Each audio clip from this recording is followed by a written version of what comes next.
Be informed. Be alert. The information you need to know about COVID-19 vaccine. Right here, right now, on THEVAX.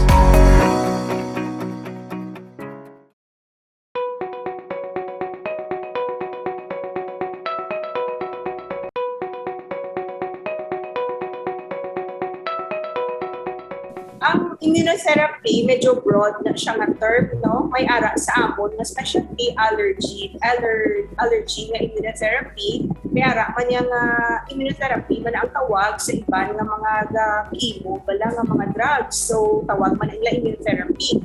So, kung mga chemo na siya, I would advise na mag-consult sila anay sa ilang oncologist, kung sinong nag-manage sa ila, para ma-assess kung pwede sila makabatong sa bakuna kung ano ang ma-recommend nilang klase sa bakuna.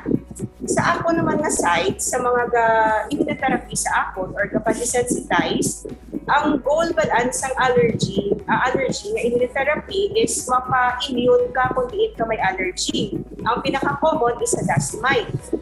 So, kung nag-immunotherapy na sila, kalabanan sa pasyente ko is controlled ang ilang symptoms or wala na sila ganit gulong maintenance sa ilang allergy. Pero syempre, hindi lang man allergy ang makatrigger or allergen, may iban is ang mga environmental factors wala nga makatrigger sa ila.